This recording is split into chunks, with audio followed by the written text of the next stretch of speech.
दूर किया जाना। अब गोपियों को अभिमान हो रहा है, तो गोपियों के भी अभिमान को परमात्मा दूर करेंगे। तो यहाँ लिखते हैं, हाँ कहते हैं सरकार वहां से सभी गोपियों को छोड़ करके अंतर्हित हो गए। अंतर्हित भगवती सहसई हो जाएगा। सभी गोपियों के सामने से गायब होकर के भगवती राधा रानी को लेकर के गोपियों के अंदर ही प्रवेश कर गए। भाई बीमारी अंदर हो, जैसे मान लीजिए लीवर गड़बड़ हो और फूका का दवाई जनवा हाथ में लगाए तो ठीक होई है? नहीं, बीमारी अंदर है तो दवा अंदर लेनी पड़ेगी। सौंदर्य का अभिमान गोपियों को उनके अंदर हुआ है, तो ठाकुर जी भगवती राधा रानी को लेकर के अंदर प्रवेश हो गए। थोड़ी समय राधा रानी के साथ चले। राधा रानी कहा, न चल तुम पारिये, मेरा मन अब चलने को नहीं कह रहा है, मेरा पाँव चलने को नहीं कह रहा है। ठाकुर जी ने कहा, ये भी मेरे सर पे बैठना चाहती है। स्कंद आ रही है काम, आ मेरे कंधे पे बैठ जा। जैसे भगवान झुके कि सूर्य जी बैठना चाहे, भगवान वहां से 9-2 कितना होता है, ये 92 को आता है। भगलिया में देखो ये 92 का 9-2 11 ना 11 हुआ। भगवान वहां से अंदर ध्यान हो गए और भगवती राधा रानी की स्थिति बड़ी विकट हो गई महाराज। इधर सभी गोपियां गोविंद को ढूंढती हुई, अन्वेषण करती हुई, चारों तरफ खोजती हुई यमुना किनारे पहुंची और राधा रानी को यमुना किनारे उदास बैठा हुआ पाया। जो साउथ वाला सिस्टम था वो समाप्त हो गया। चलो चलो चलो इसको भी छोड़ करके गए हैं। अब भगवती राधा रानी का दुख देख करके पास में आई और दुख बांट रही हैं और सभी गोपियां मिल करके कनक मंजरी छंद में गोविंद को पुकार रही हैं। आइए 203 श्लोक हम लोग श्रवण करें। कहते हैं गोपी गीत का जो एक श्लोक है, एक एक अक्षर है, एक एक अक्षर में एक एक करोड़ बिच्छू के डंक मारने की पीड़ा है जो गोपियों को हो रही है और वह विरह में गा रहे हैं। उतनी पीड़ा जगत में किसी को नहीं हुई जो गोपियां यह विरह गीत जो है गोपी गीत गा रही हैं। मधुर गीत है बड़ा, कनक मंजरी छंद में है। आइए प्रयास करते हैं कनक मंजरी छंद में ही सुनाने का। जयति तेधिकं जन्मना व्रज श्रयत इंदुधीरा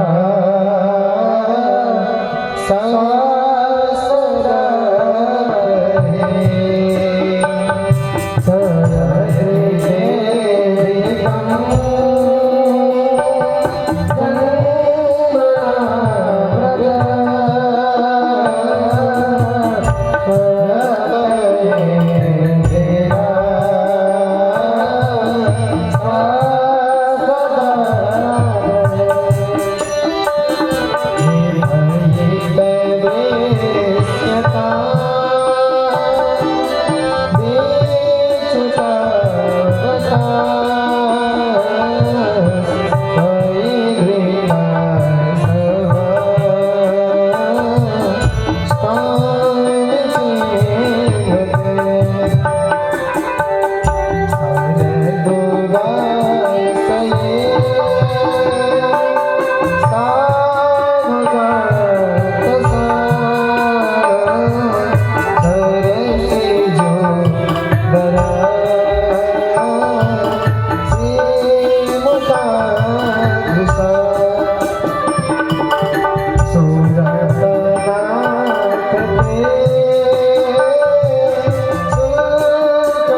रहे हैं, बड़ा प्यारा पूरे भागवत जी का सबसे मधुर गीत और सबसे ज्यादा विरह वाला। इतनी पीड़ा कभी किसी को नहीं हुई होगी जितनी पीड़ा गोपियों को आज हो रही है। और राधा रानी के साथ मिल करके एक एक शब्द सुनिएगा। जयति ते धिकं जन्मना व्रजो श्रयतं विरा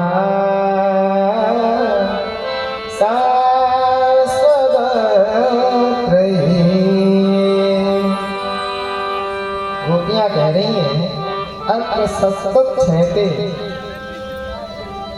लक्ष्मी कभी एक जगह नहीं टिकती हैं, बहुत चंचलाएं हैं। परंतु वह चंचला भगवती लक्ष्मी भी जब ब्रज में आती हैं तो ठहर जाती हैं। हे गोविंद, ये तेरी कृपा है, तू कहाँ चला गया? दृश्य का हे दयालु, अब तो दर्शन दो। दीक्षुतावका, देखो देखो हम तुम्हारी हैं और तुम्हारे लिए आई हैं। त्वयि धृता सब, सबसे पीड़ादायक ये है त्वयि धृता सब। हे गोविंद, अगर आज हमें लेने यमराज भी चले आए तो आज यमराज को भी खाली हाथ जाना पड़ेगा। क्यों? क्योंकि खोखला शरीर ले जाके करेंगे क्या? इस शरीर में प्राण तो है ही नहीं, प्राण तो तुम हो, चित्त का हरण तो तुमने कर लिया है। हमारे चित्त को चुरा लिया है बंसी में जा करके, हमको अपना बना लिया है। हम तो अब तुम्हारे हैं। अब यमराज क्या लेकर के जाएगा? कोई धृता सब चिंदते, इसलिए हम अपने चित्त को ढूंढते हुए आए हैं। हमारे चित्त को लौटा दो तो हम चली जाएं। हमारे चित्त को तो तुमने चुरा लिया है, अब कैसे जाएं? और सुनो, फड़ी फड़ार पितम ही पदाम्बुजम, तुम्हारे चरण कमल पड़ने से कालिया जैसे विषधर नाग का विष वमन हो गया, उसका विष समाप्त हो गया। और तुमने कालिया जैसे विषधर नाग पर कृपा करके उसको अपना चरण दे दिया। हम तो उतने भयंकर विषैले भी नहीं हैं, जहरीले भी नहीं हैं, नागिन भी नहीं है कि तुमने मुझे ऐसे छोड़ दिया। अपने हाथों से लगाया हुआ कांटे का पौधा भी कोई अपने हाथों से उखाड़ता नहीं है। हम तो वह कांटे भी नहीं है जिसे तुमने उखाड़ करके फेंक दिया। और सुनो, बड़ा कहते फिरते हो, एक बार जो मेरा हो गया उसको मैं कभी छोड़ता नहीं हूँ। तुम्हारे ये कहना क्या हुआ? तुम कहते हो जिसने मुझे एक बार सौंप दिया, जो मेरा एक बार बन गया, मैं जीवन में कभी उसको त्यागता नहीं हूँ। तुम्हारे संबंध का क्या हुआ? जब भरपूर इनके अंदर से सौंदर्य का अभिमान समाप्त हो गया तो भगवान अंदर से बाहर प्रकट हो गए और कहे, देवियों मैं कहीं गया नहीं था, तुम्हारे अंदर सौंदर्याभिमान आ गया था। सौंदर्य, अच्छा ये बताओ, ऐसा सुंदरता का अभिमान करल जाता है कि ओठ कलाली सो आंखों में लगा डाली, आंखों की काजल से ओठों पे लगा डाली और तेल चबोर कर पूरा चेहरा पे लपेट कर पूरा चेहरे पे सांवला बना लिया। और ऐसे चेहरे का, ऐसे सौंदर्य का इनको अभिमान हो गया था। भगवान ने अभिमान को दूर किया और सामने प्रकट हुए और जितनी गोपियां हैं उतने रूपों में बट गए और एक साथ महाराज किया। आइए हम भी महाराज में प्रवेश करते हैं, अपने मन वाणी और तन को लेकर के महाराज में चलते हैं। रस रचो है यमुना किनारे महाराज रचो है, रस रचो है, रस रचो है यमुना किनारे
श्री हरिराम।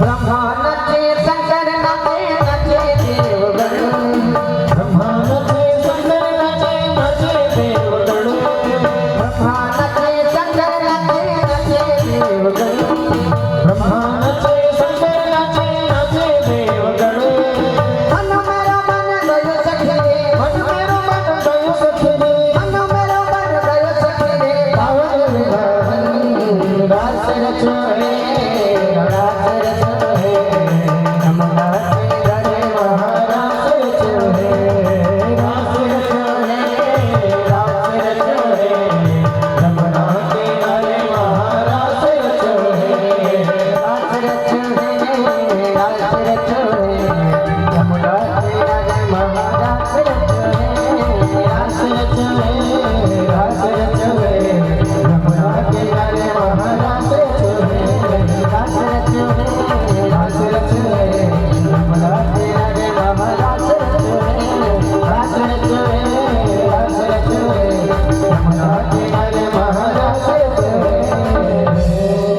बोलो रास हजारी सरकार की जय। अच्छा, इस महाराष्ट्र में नारद जी नारदी बन कर के आए। क्या बन के आए? नारदी बन के।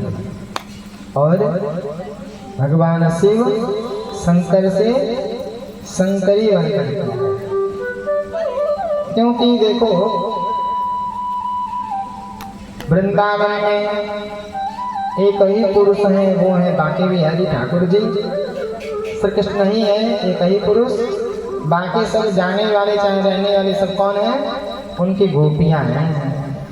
अपने भी जाओ तो अपने आप को पुरुष मत समझना वृंदावन में, क्योंकि वहाँ पुरुष बन के जाते ही नहीं हो। वहाँ जाने वाला हर व्यक्ति स्त्री बन जाता है, कृष्ण के प्रेम का पागल हो जाता है, प्रेमी बन जाता है। तो माता पार्वती से निवेदन करने पे भगवान शंकर ने भी साड़ी पहन करके महाराष्ट्र में प्रवेश किया। लेकिन बेचारे जब हाजिरी ली गई तो पकड़े गए, क्योंकि सभी गोपियां तो बिना घूंघट के थी। एकलौती जो है शंकरी भगवान जो गोपीश्वर महादेव हैं, एकलौते वही घूंघट में थे। भगवान नारायण ने श्री कृष्ण ने कहा, अरे भाई ये कौन है देवी, किसके साथ आई है? तो पार्वती जी ने कहा, मेरे साथ। ठीक है, आपके साथ आई है, तो घूंघट क्यों लगाई है? पंक्ति भेद क्या कर रही है? पंगत लगल बा तो पंगत में साथे बैठ के पावे चाहिए ना। पंक्ति भेद क्यों है? भाई 50 लोग एक साथ बैठे हो और एक जन कवरी बढ़ जाए तो छटुआ हो जाएंगे ना। पंक्ति भेद क्यों हुआ? विचार करो। शंकर जी ने कहा, कहो तो बूढ़ी है, कहो तो बुद्धि है। पार्वती ने कहा बुद्धि है। कन्हैया ने कहा भी चलेगी, कहो घूंघट उठाए हो देखे कैसी है। शंकर जी ने कहा इनको सब चलेगी। कह दो एक आँख की कानी है, एक ओखिए साफ है। पार्वती जी ने कहा एक ओखिए नहीं है, एक आँख की कानी है, एक कानी भी चलेगी, कोनो बात नहीं। हमको दो नजर वाले, दो नजरिया देखने वाले नहीं चाहिए, जो समाज को एक ही नजर से देखे, एक ही भाव में देखे।